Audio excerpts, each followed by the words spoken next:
Enfunda eziwerako abantu bangi okuva mu bitundu by'eggwanga ebyenjawulo bazze bawulirwako nga beemulugunya olw'ekibululu ekisusse ng'entabwe eva ku masannyalaze agavaavaako.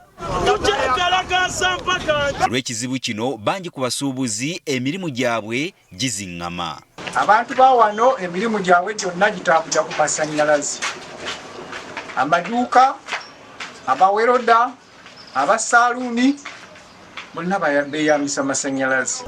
Naye bw'abanga omuntu akyalina ssente ze zisobola okusasula amasannyalaze ebintu ne bivundira ne bigagira mu fireegi ye, ekyo nakyo si kirungi. Era kino kiviiriddeko obumenyi bw'amateeka okweyongera.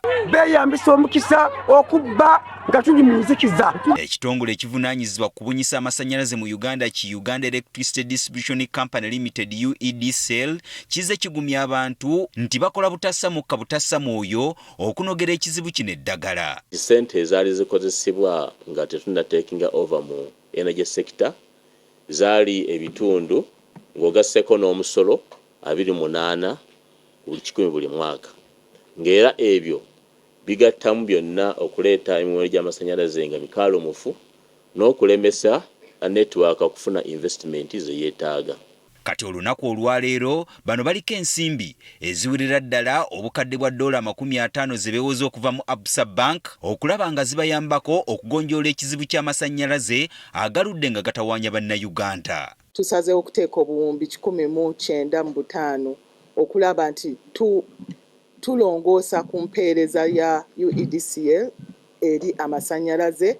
Bantu bangi nnyo babadde balina obuntu bungi nnyo bwe bagamba nti amasannyalaze tegannatereera bulungi nnyo. Ku investment gye twetaaga mu infrastructure oba mu network zino ssente za mwaka gumu kwokka.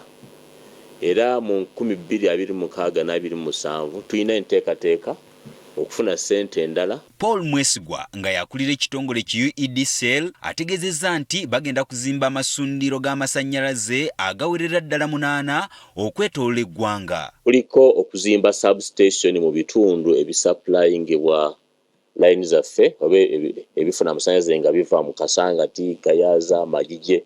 Tusuubira okuzimba substation mu bitundu ebyo era enkola ey'okunoonya supplier oba nateeka ebyo yatandise.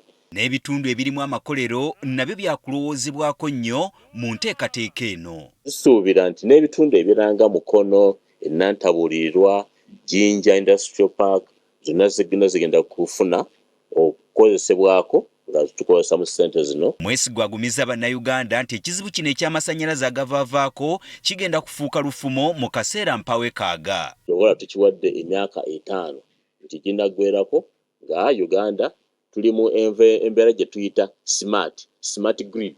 Kati ekirindiriddwa kwe kulaba omulimu guno ddi lwe gugenda okutandika.